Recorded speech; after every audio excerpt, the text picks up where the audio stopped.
bunch of concrete today. Sounds fun. Yeah. Nice to be doing something that's not painting. Well, compared to painting, painting's nicer than busting concrete. I don't know. It's nice to be doing something physical. Oh, okay. Yeah. Yeah, I've over the years I've done everything. So many people complain about painting, and painting's so easy. It really is. Compared to everything I've done, painting's easy. Yes. Yeah. It is. Yeah. It's just, I've been doing it for like 2.5 months. Change is nice. No, it's nice. In my business, I did a lot of different things. I didn't want to just do the same thing. I did so many different things, and I was always experimenting and trying to and figuring things out. And no, I had a lot of fun at my business. Yeah, a lot of years. Yeah, did a lot of years. So you're making money. You're supporting yourself, which is cool, and you're learning your trade. Yeah. Yeah, man. Tomorrow I'm going to head to Raglan. I just put a link in the chat here of New Zealand, like our best surf beach. About an hour and a half from where I am here. So I'm going to go there tomorrow and check out a couple of properties.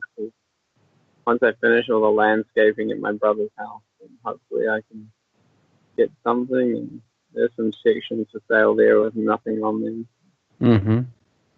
I could build like a house or move. We have lots of old villas in New Zealand that people have moved off properties. And you can move one onto a piece of land and get it all installed and everything. So, around 150,000 New Zealand dollars, 3 or 4 bedrooms. House in good condition. Like kind of thing I'm leaning towards. And then if anything needs to be done on the inside, I can just do that and go surfing, grow mushrooms or whatever. Yeah. Yeah, well, you have your parents there, they'll back you, huh? Yeah, it's pretty cool. It's pretty cool. Yeah. It is good. It's very good. You're lucky. Yeah. A lot of people have to figure out how to start up these things, and it's a lot of work to do that and save your money. So, yes, you're lucky. So, what's new? I know Kelsey's been telling me some things here. So, what's new? Yeah, lots of cool real side experiences. Like Kelsey, I think she told you about the one where Eric, her, and myself were at a playground, and then Eric and I went to get a drink of water, and he started talking to someone. I guess the other guy was an eckankar talking about the hue, and Eric bravely took up the task of explaining the differences of the new hue and the hue to him. And I kind of walked off and ran down the hill. I got some like prickles from the grass like stuck in my foot, and then when I looked up, you were sitting there next to me, and you look a lot older than how I normally see you on the real side. So I guess like wisdom or something, and you were just like laughing at me because I was pulling these things out of my feet. And I am getting old at this. Yes. Yeah. Yeah. Well. Yeah.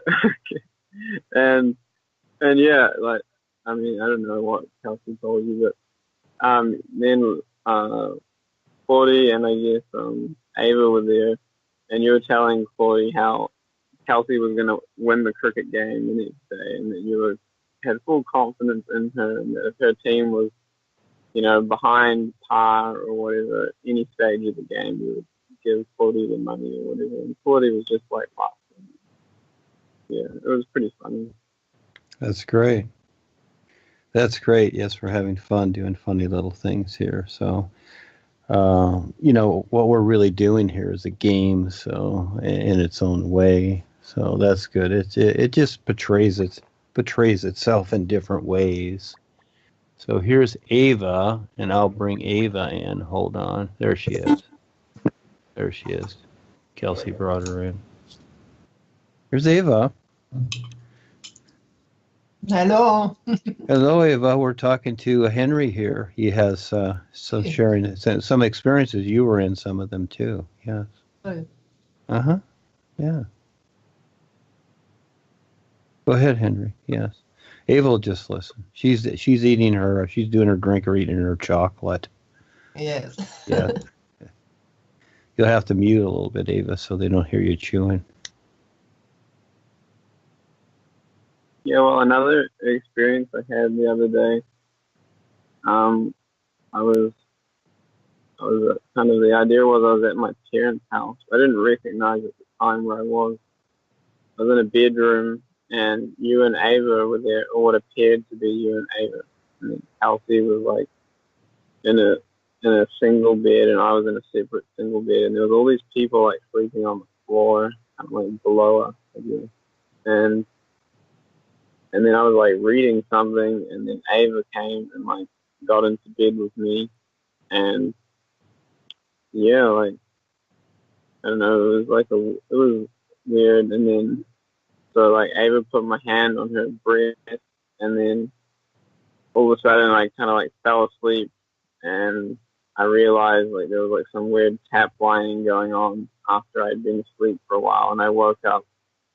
And I guess like I don't know if Ava she looked different then, and I like pushed her off the bed, and she like dropped this machine that like she appeared to be like tap lining me with, and I like picked it up, and it looked like a PlayStation controller, like an Xbox or whatever, and I picked it up and I pulled the battery apart, and this little like pill thing fell out that was like making it work, and some guy lying on the floor picked it up and ran out of the room, and so we like tried to find this pill so that this tap lining machine couldn't spread across the world and like infect everybody.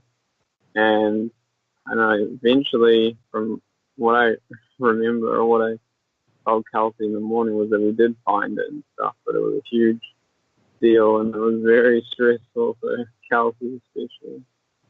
So I thought that was interesting because I mean it's the first time from my experience that you or Ava or anyone from the new presentation has kind of like appeared to me, but not who they really are. How do you recognize people, or like because the deceptive or the influence, like they can appear as anyone. Yeah, it can, or it can be Joni. Harold and Joni have done that to me many times. Yeah, they try to fool you. So you can tell by the experience what it is. In other words, they'll give you the impression of that. Like Harold has copied Rebazar, not very good, but he'll give the impression that it's Rebazar. You see, so it's like talking to somebody on the phone, and it could be somebody and they can say hi Henry, this is Joe, and his voice sounds a little bit different, but he can say, oh, I got a cold. Again, yeah, they do that all the time. They do that. Rebazar talked about that, impersonating others. So you can tell by their actions.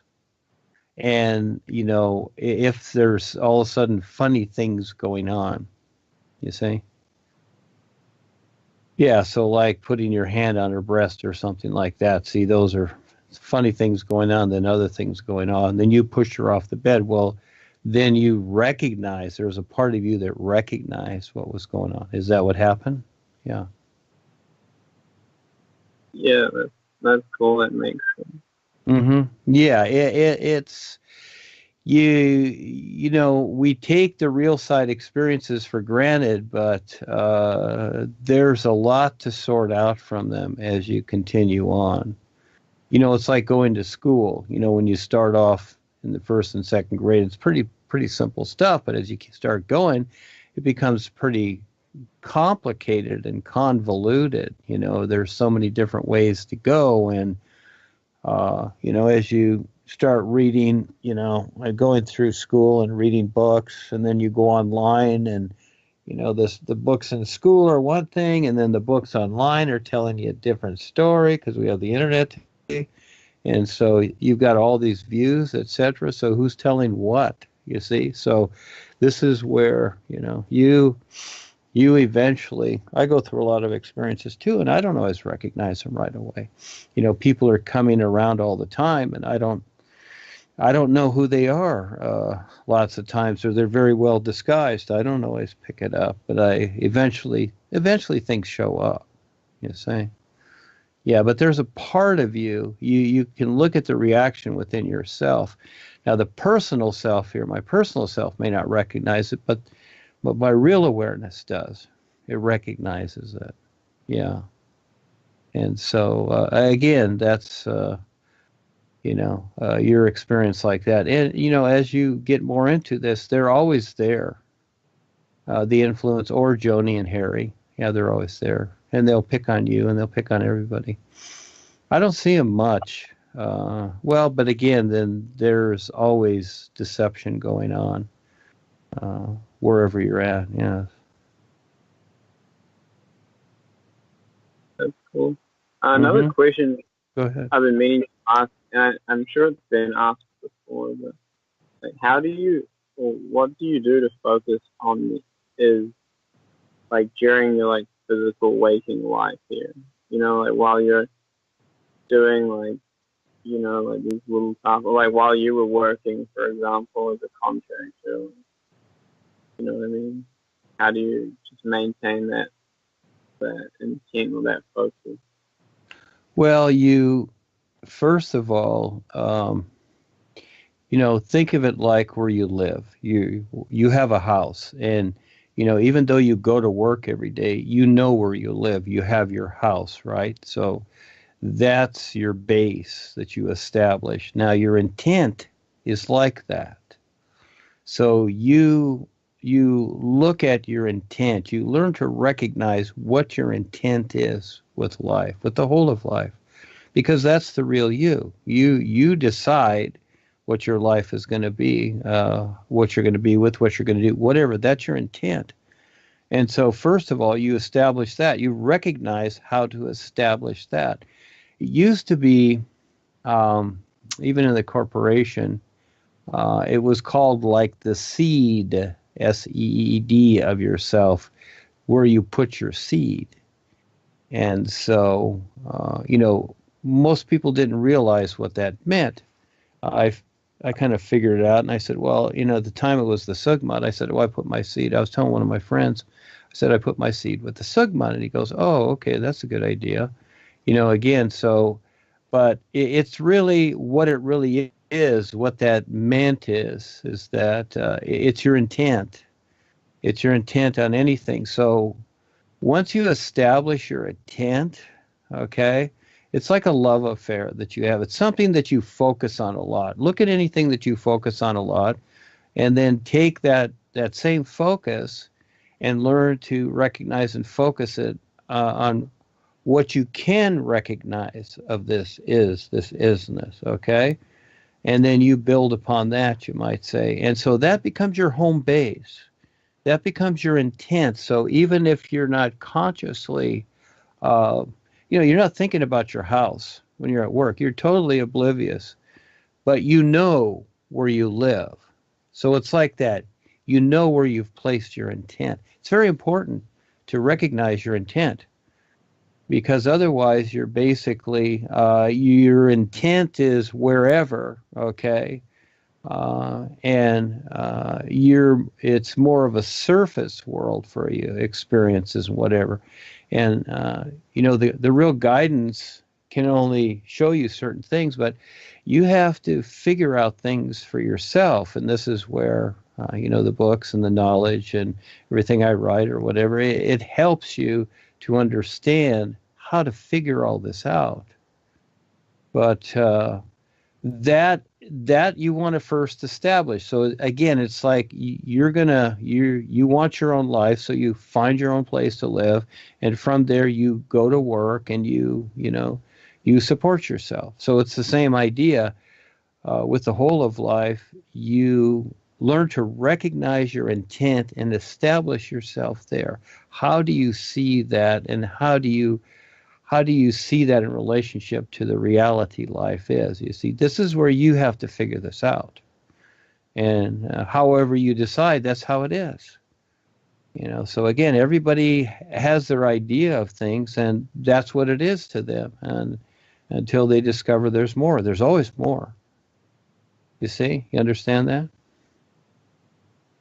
Yeah, that's really cool. I appreciate it. Yeah, it is. It's very important. Through the years of the corporation, I recognized that, through all the people I knew, and I knew hundreds. I mean, I knew a lot of eckankars here in Southern California, higher initiates and everything. I was a higher initiate. I was an initiator.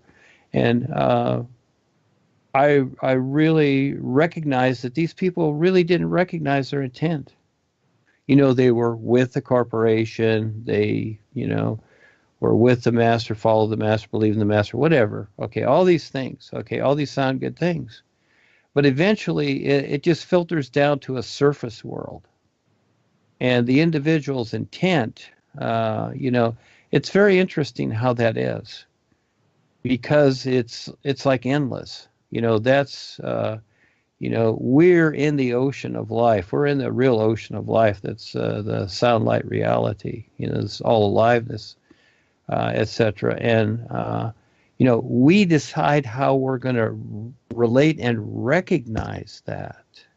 We have ideas in creation. We have our surface world. That's one thing. But you see, our intent is invisible. You see, and the reality life is invisible. And you decide how you're going to recognize that invisibility. And so the intent is very important. Yes, it's very important. It's the heart of yourself. It is your being. And you decide how your being is going to be. And in relationship to whatever, you decide that. You're the decider. You're in life, but you're the decider of everything, you see? Yeah, it's cool. Once you start to recognize how this is. Yeah, that's really cool. Recognize, seeing something invisible. Yeah, like, can you speak from personal experience how you have in the past or now what you focus on or what your intent is placed on to recognize the invisible reality? That makes sense. It's interesting how it is. It can be something like, well, the air is there. You're breathing air. It's there, but you don't think about it, do you? You never think about breathing air. And, realistically, from the personal point, the human point here, we don't think about outer space either, where there is no air. We don't think about that either, do we? Even though we are in outer space and we've got this small atmosphere that we live in, we don't really consider that, do we? And so the isness life it's the same, all right? It supports us, okay? It supports everything if we allow it to support us. Otherwise, we struggle in the body worlds. There becomes a difference. You have to allow it to support you, and you have to figure out how that is done. You have to recognize that how that is done. Otherwise, you're constantly making an effort with the personal self. So recognizing this isness is so cool. And this is where that it's so real. It's like the sun shining. It's so real that most people will not get it. They will not recognize it. You need to recognize it. Because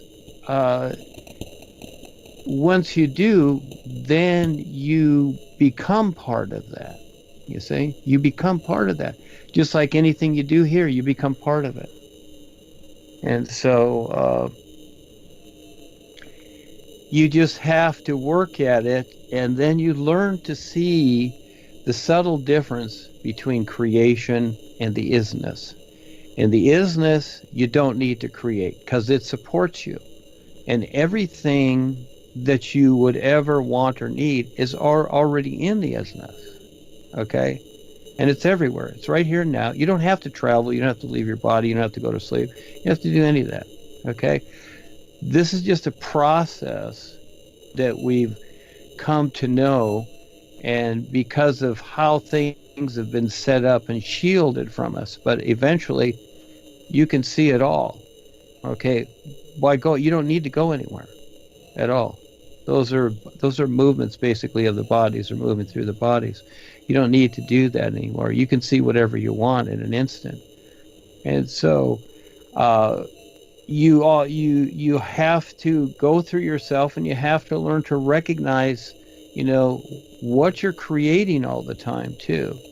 It takes a while. It really takes quite a while. It takes many, many years. And this is where, see, in the beginning, most people come and go because what they do is they take the knowledge, which is like, the instruction manual, how to drive your car. That's all it is an instruction manual.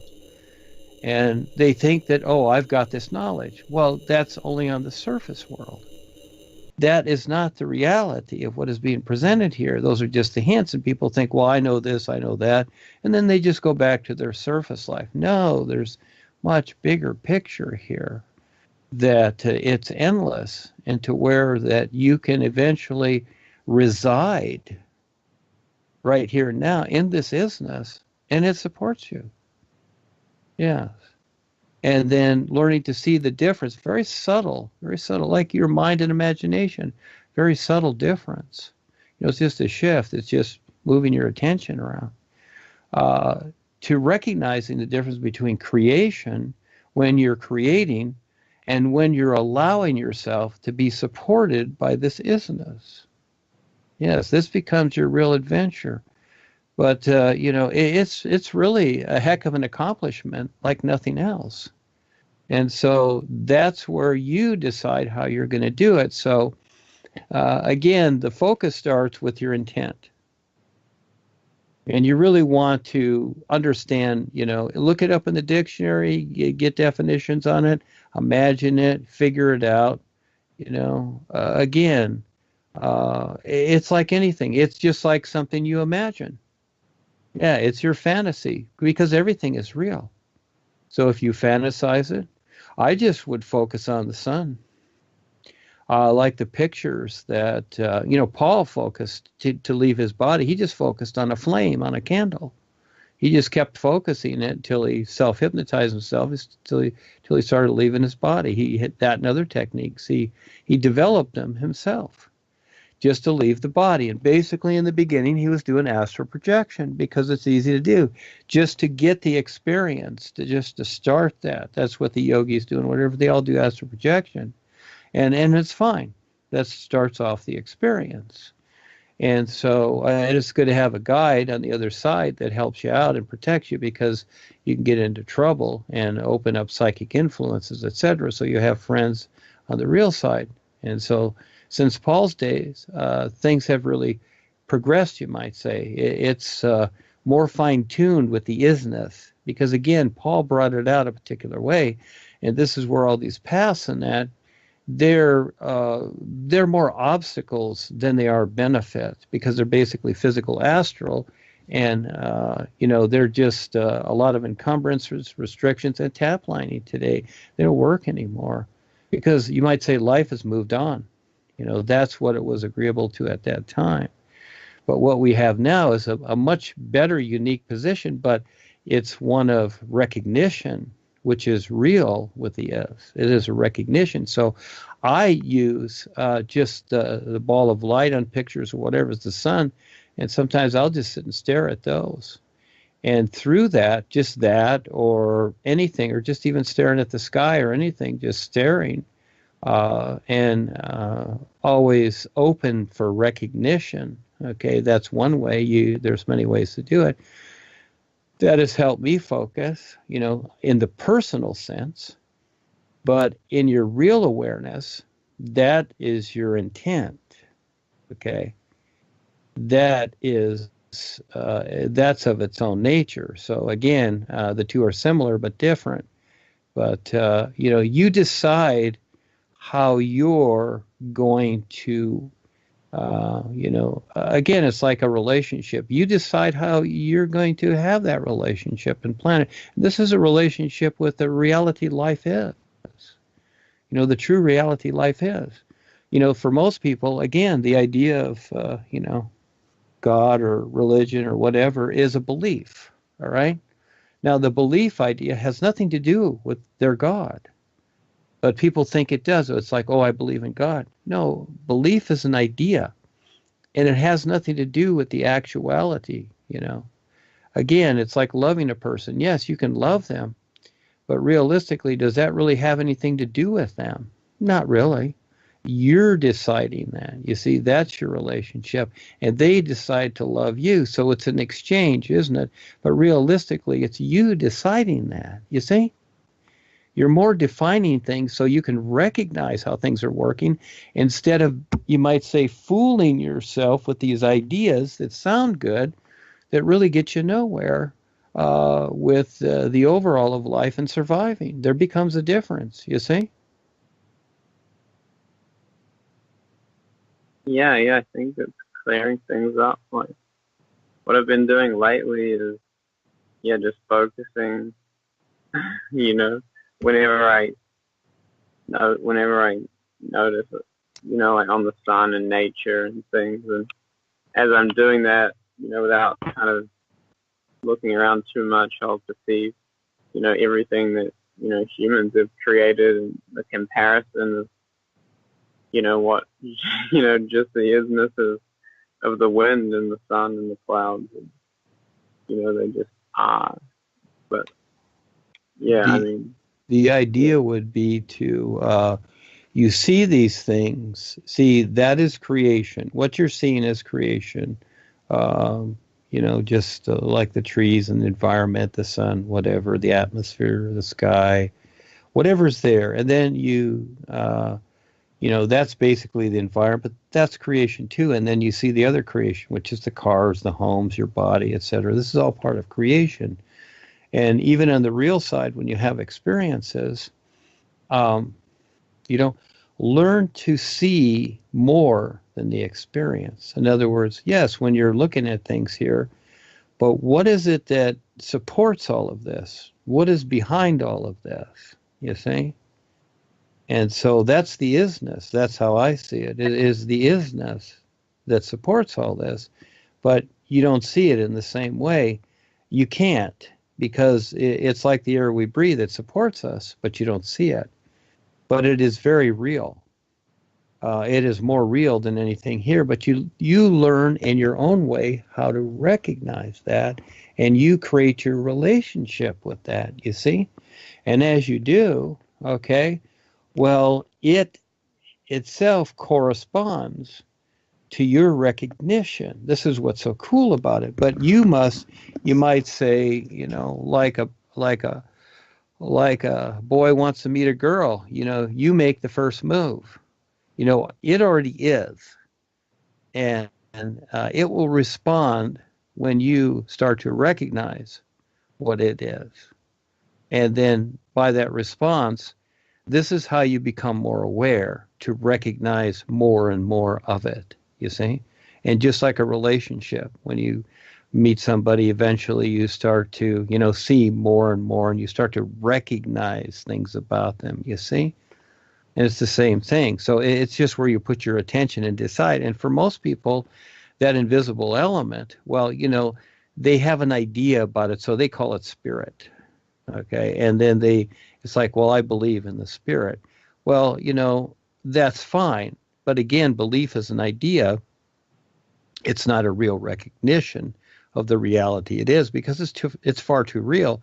So it's easier for people to hang on to an idea, you see, instead of recognizing the reality of it. And like I say, I usually suggest people, first of all, take the time, if you can, recognize what the sun is demonstrating. See? To start from there, to really recognize what is it that is demonstrating. You see? And it's not just that the sun is shining. No, what is it really demonstrating? It is demonstrating the true reality life is. To figure that out, who can figure that out? You know, it's a recognition. And then even when you do recognize it, how can you tell others? But it will show up. It will start to show up on your real side. Life will start to show you how how you are succeeding, you might say, with recognizing this reality. It will start to become evident in different ways, and others will start to see it too. You see? And this is where, when you see Rebazar, myself, or Ava, and others on the real side that do recognize it, you will see it in them. See? And others will see it in you when you start to recognize it. But this is the fun part. This is the opportunity, because everything we're doing, like I've said, is all about recognizing this reality. And then we recognize each other and we support each other through that recognition. It's so cool how it works, and it's totally effortless. And it by the very fact we recognize this reality and stand real with others that do also and support them through that recognition, well, it supports us. This is just how life is. Yeah. Yeah, that's really, really cool. Thank you. Yeah, I mean, I guess it's already supporting us by the fact that we are here now.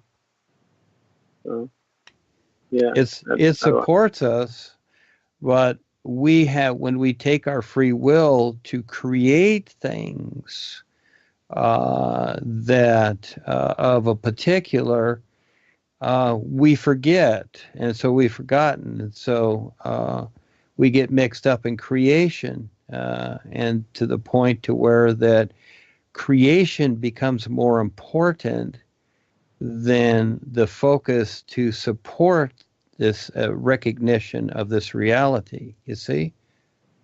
Yeah, the creation becomes more important, and it becomes more important to the personal self. It's like, oh, look what I've done. Look what I've created. Isn't this wonderful? Pretty soon, here you've got this whole business world that's nuts, and people are struggling. They can't see anything through it because they're so involved in creation that creation has buried them, you might say. And so, yeah, it's a choice.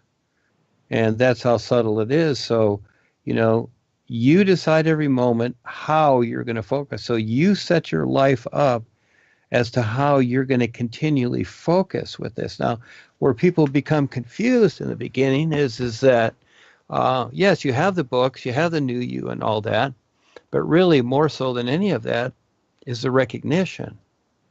It really is that. And this is the part that's harder for most people. So for them, just to read the books and like the books and listen to the talks and whatever, that's fun and that's enjoyable. That inspires them. That makes them feel good, whatever. But that's not it. That's not really, life is always providing the opportunity for each one of us to recognize it and step up and support it. Like the real guys do, you see? And so that's our opportunity. And most people, that's why they come and go. They don't want to do that. Their personal life is more important than supporting the reality life is. See? Yeah, I'm really, really seeing more. I'm really grateful, Duane. That's really cool. Like seeing how everything is supported by the isness life is, and just support it. Makes sense. Yeah, yeah, that's really, really, really wonderful. Good for you. Yes. And you build upon that. And what's cool is that you learn to recognize that how new it is every moment. And it really does become that. But you don't need to expect that, okay? That's a little bit hard. You don't need to overdo it. It's kind of like drinking wine. It's really good, but you're just not going to chug the whole bottle at once because you'll pass out. So you take your time with life because it's precious. There's no hurry to recognize the next moment. But once you figured it out, it's like a relationship with another person. You could love them or whatever, but you don't have to push that love, or you don't have to try and get that love from them. You see, you just be with them because it can always be there. See, and that's what's so cool about this isness. And that's where you relax in it. But you just have fun recognizing it because it only gets better and better to the point to where, you don't need these five bodies anymore. You'll stand in a real being. You can still have the form, but it's not like the five bodies that are vulnerable to whatever they are. No, you'll eventually, those will just kind of melt away because you'll totally stand in this reality. But you decide, step by step, how are you going to do that? And as you do that, well, then, the boys help you and life itself comes in little by little. And eventually you're able to do that. You're able to stand in the real universes and see everything in all of creation and still play in creation, you see? But now what you do is that it's no longer where you're creating cause and effect that's a disturbance to yourself and others, because that's not necessary. Now you can do something in creation if you decide to. Again, it's up to you. A lot of individuals live in the invisible in the real universes. That's just where they are. They're in the invisible. That's where they've decided to be. So you decide. You decide where you're going to be. But while we're here, this gives you, a lot of assistance to better deal with this world because it's hard enough, these little things. But it's always more than the knowledge itself. The knowledge is one thing. Yes, you pivot off of that. The literal part of yourself needs that because the literal part cannot recognize the isness. That's your real awareness. You transfer that, you utilize that hint to eventually compare and figure out between the little self that literalizes things and your real awareness that recognizes this reality, you see? And so I use comparisons is what I do. And I move my view around to see things from other people's point of view or whatever it is. That's just what I do. Anybody can do it. You just decide how to do it. But at first, it seems like imagination or fantasy. It's like, oh, that's just your imagination. Well, there's no difference between your real awareness, imagination, mind, emotions. And there's no difference at all. These are things that you just utilize. All right. And here, because we've been so one-dimensionalized and purposely conditioned to be one-dimensionalized and just be robotic and militarized with the systems, well, they don't want you, everything else is, well, that's just fantasy, you're making that up, whatever. Anything that you decide or make up and how you see it is real. And it's just, just like the cell phone 100 years ago, there was no such thing as a cell phone. Somebody imagined it. They made it up out of nothing, out of fantasy. That's where it came from. People think, well, he's a genius. Well, what does that mean? That's fantasy too. It's all theory, fantasy, philosophy, whatever you want to call it. You just utilize whatever you do, and whatever label you put on it doesn't make it different. It's all the same thing. You see, we just do that to better understand things in a literal sense in this world. But the best part is, I always have fun with this because, again, it's seen more than the literal side. And, pulling that recognition out of life and then, bringing it into a literal sense that refers to this reality, you see? Instead of just writing something that sounds good, but something that has real meaning and a real focus and a relationship that's enduring, you see? Yeah, to do that, it's so cool. Yeah, so you You can decide to do it or anything you want. You decide. You're the decider. And so, and it's how you put it together. But this becomes then the love affair with life itself because it's endless. It's just an endless love affair, this isness. And it responds accordingly to how you decide your relationship with it.